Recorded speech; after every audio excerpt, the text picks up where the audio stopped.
So now, continuing where we left off last time,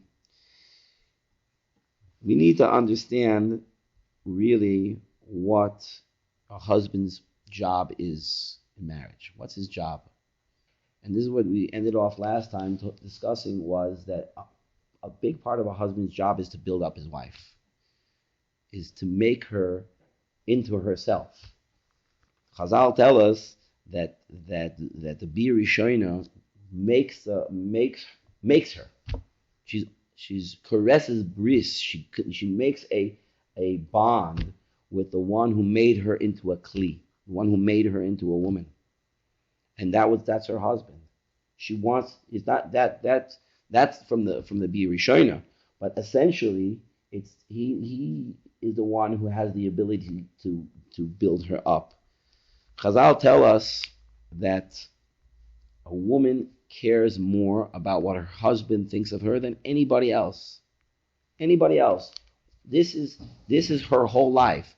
Whereas somebody could be in front of a massive audience, and what he says is going to make a difference to the whole world. When a woman is in front of her husband, that's what it's like. This is what matters to me more than anything else. And because of that, if you know that in advance, it means you have to understand that that's your reactions to the things that she does is really what she cares more about than anything else. And specifically when it comes to her femininity, meaning the things that make her into a woman. Those are the things that you should make sure to build her up and praise her for. Obviously, if she's a big balas chesed and she davens 3 times a day and she's constantly saying Tehillim, these things are more, are objective. Anybody would do that, whether it's a man or a woman. Very good. That's a wonderful thing. That's a wonderful thing to do. But there are certain things that are her feminine nature, and every person has to learn, discover specifically about their own wives. What is it? The things that she does. Certainly when it comes to making her home, how her home looks, how she designs it. She wants it to be nice for her husband. She wants her husband to feel comfortable and happy coming home. And those are things that he should be praising her.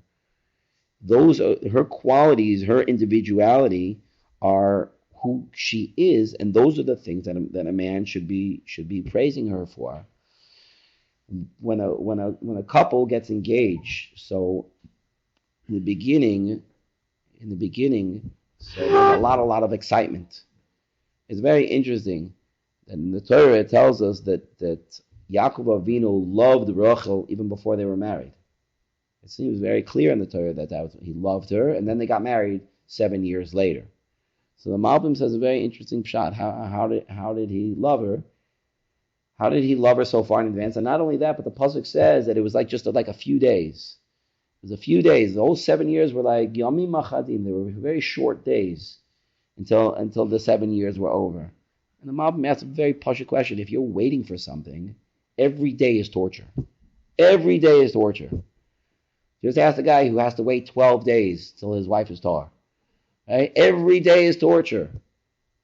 And or after birth. Right? It's exciting having a baby in the beginning, and then, that part wears off. You have a shalom zocher, you have a bris, it's exciting, and then another week passes by, and another week, and it's hard. And I'm waiting. How is it possible that Yaakov Avinu loved Rochel Imenu, and it was like mamish, like a few days? Guys before their weddings are counting the days, they're counting the hours.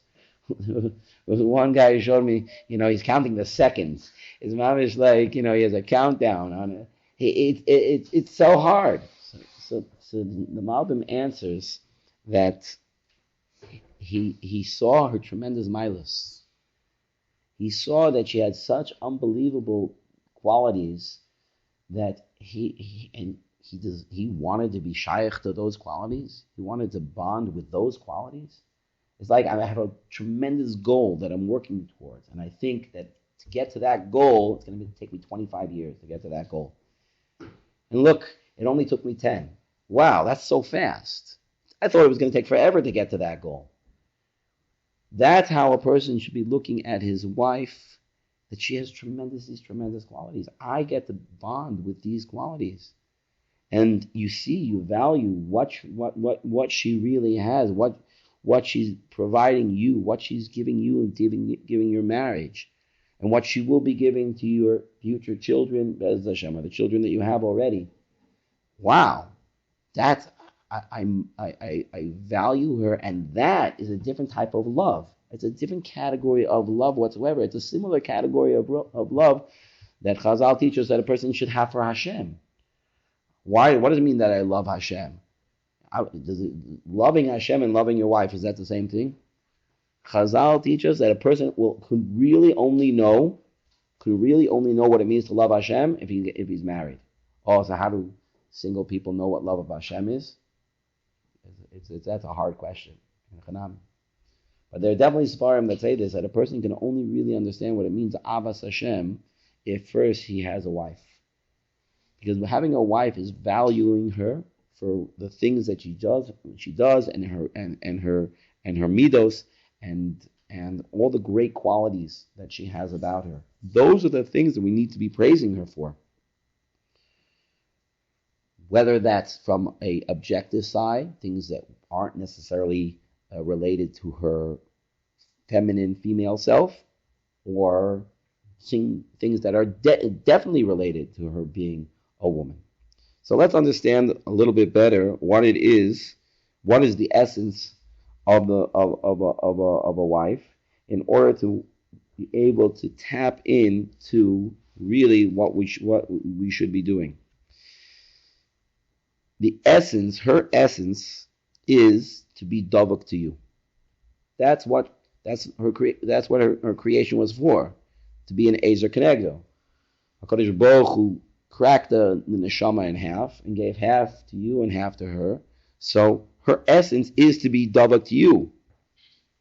And because of that, that is her main goal in life. It might be subconscious, but it's her main goal in life is to find favor in your eyes.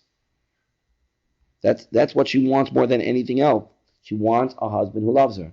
It's very sad when there are women who followed derech that's not the Torah, and they put other things in front of, these are the main things in my life, like my career, my job, making a lot of money, and these types of things. It goes against her very essence. Women like that are not going to get real sipuk from those things. They won't, because you're not a man. You're just not. And because of that, you will always feel empty. You'll always feel like you're missing something, because you're not getting really what you want. You've been corrupted by philosophies that are against Teva. So it just doesn't work. You're never going to get that sipuk. This is what the sipuk that a woman has, whether she realizes it consciously or not. But this is where she's going to be getting her sipuk. Chazal is a very interesting Rambam. There's two Rambams. There's a Rambam in Hilchas Deis, and there's a Rambam in Hilchas Ishus. Rambam in Hilchas Deis describes what does it mean to be Mekayim, the mitzvah Hafta l'recha kamocha. And in Hilchas Ishus, when he describes what a person should be doing for his wife, he basically describes the exact same thing. So it's kind of like a funny thing. What do you mean? I only have the same chiyuv to my wife that I have to everybody else? The chiyuv ha'afta l'recha kamocha that I have to everybody else is the same chiyuv ha'afta l'recha kamocha that I have to my wife. So what's the difference? And it's not just that. The Rambam says the Rabbanim were masakin, that you have to do this and this. You have to be machabed her. You have to love her. But those things you have a chiyuv anyway, daraisa, to do because of ha'afta l'recha kamocha. So what was the Takana D'Rabbanan? I believe the answer to this question is that really, a person has a chiyuv ha'afta l'recha kamocha to love every other Jew, mamish like themselves. Tachlis is, though, that to get to that level is very, very difficult. Kimat impossible to get to a level where you love every single person, mamish like yourself. Therefore, really, in order to be mekayim the mitzvah after l'recha kamocha, there's a much lower level, and that is just don't do anything bad to people. You don't want something done to yourself, don't do it to somebody else. And that's a very basic way of being Mekayim Ahav Kamocha, but there's a much more real and much more in tune with what the actual mitzvah is, to really bond. And that's why the Rambam brings it in Hilchos Ishus, because this is the place where you have the greatest opportunity to actually be Mekayim on the most pure, highest level. To mamish bond, to mamish feel like you're one. This is where it is. This is where for a person to come and say, I love mamish every person in the world, every Jew in the world, like I love my wife. It's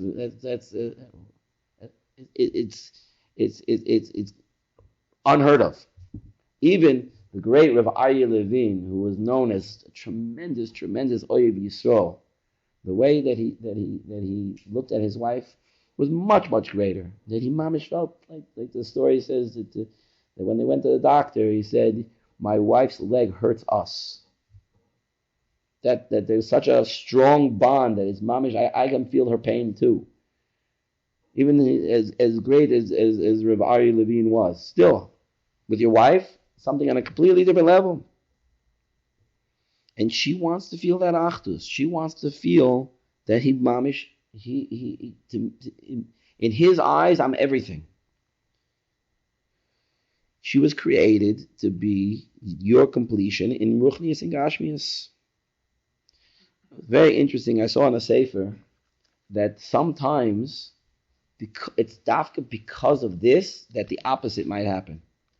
If there's some kind of fight that happens, let's say, some kind of fight that happens because a woman was negligent about something. She forgot to do something, maybe it wasn't 100% her fault, whatever. She might deny the whole thing. She might blame it on you even. She might come up with any number of different excuses why it's not her fault. It says that when Yosef Atzadik was born, that Rochel Imenu was so happy, and Rashi comments, why was so happy? Because she was able to now blame all the things that were wrong on Yosef. That's what Rashi comments there. Now we have somebody. Until now, I didn't have anybody to blame anything on. It was only me. All the blame was on me. Now I have somebody to blame it on. That's really the reason. A woman doesn't want to feel that I did something wrong in the eyes of my husband. Anything that I do wrong is going to take away my status in his eyes. So she might actually get into a fight with him in order so that she shouldn't be able to take that blame. Because if she takes that blame, it means that I'm talking not worthy. I'm not worthy of the esteem that I really desperately want in his eyes. So even if she's 100% wrong, she still won't admit to it, and she'll blame somebody else, and she doesn't want to take the blame, because that means that I deserve to be looked down upon by my husband, and that I can't handle. Such a thing is possible. I saw in the Sefer Dan Segel that this can happen many times in many different ways. That this is the nakuda of many fights. That a woman does not want to look like she did anything wrong, so that a husband has a good reason to not be happy with her. She'll be willing to fight with him about it in order so that she won't take the blame, which is so ironic because the fighting makes it worse. But it's not even conscious. It's very subconscious. You would ask her, she wouldn't even admit to such a thing. It's only because Chazal and Megalim this to us that we can understand it. But now that we understand that Yisoid, so we can purposely put into her, no, it's not your fault. And I don't think anything less of you. And you're still wonderful, but Lamaisa, I don't have my dry cleaning now, and I don't know what I'm going to wear, right? It's not. I totally. I do not blame you one little bit. If we understand that that's you saw it in a lot of places and a lot of fights, then we can deal with that beforehand, and then get to whatever the tachlis of needed to be. You are not being blamed for this. You are not being blamed in any way, whether you say it straight out like that, or a different way of showing praise and whatever, and taking away this potential busha, this potential downgrade in her own esteem from the way she feels in her husband's eyes, and then deal with it, whatever the issue is. If we understand that beforehand, it's very possible, very easy to deal with the issue. The more the person expresses hakaras hatov for what his wife does for him, the more she'll feel valued. That's what she wants more than anything else. She wants to feel valued by her husband. She wants a husband should feel like, wow, I'm so happy with my wife. You have to tell her that. Tell her I'm happy with you all the time. Whether it's with compliments, which compliments are mamish, her oxygen. She needs to hear compliments all the time, whether it's about the cleaning or the cooking or the laundry, taking care of kids, or whatever it is. She needs to hear that praise, to hear that hakaras hatov. And in many other ways, you have to show her that I'm so happy with you. The way she dresses. Sometimes husbands, b'chalal, they don't know anything. They're like, you like this one, you like that one. Her tznius is for you. That's what the tznius is. Tznius is for her husband because she's specifically dressing in a tzniua way so that her body can be safe for her husband. What makes her unique? What makes her different? What makes her special? Those are all things that a man should express to his wife, again, all the time. A man has to be mechabed her, treat her like a queen. Like we said, in her femininity, in her woman things. What are those things? I don't know. Every person's a little bit different. In the way she sets up, the table with the napkins or with the flowers or whatever. Every woman is different. Whatever. Yeah, it just means paying attention. That's what it means. Also, again, even for the areas that are not. Her midos, she does good things, she does chesed, she cooked for this one who had a hard time, she took care of that one's kids who they needed somebody to stand in for her. Building her up and caring for her, being tender towards her, nurturing her. That's how a man builds her up. That is what it means to take on all Isha. And as difficult as many of these things are, and as challenging, certainly at specific times when there are frustrations that come from other things, a man has to always realize and understand this is the most important thing to her. So even though a man many times is dealing with many other things, because that's the way HaKadosh Baruch Hu created, that a man should be more dealing with things outside of the home, a woman deals with things inside of the home. Because she's dealing with things inside of the home, praise her for the things that are inside the home. The home is the core of your life. If that's the core of your life, without that, all the things on the outside would be meaningless. You have a person with a rotten inside can be very, very successful outside and have a really, really terrible life.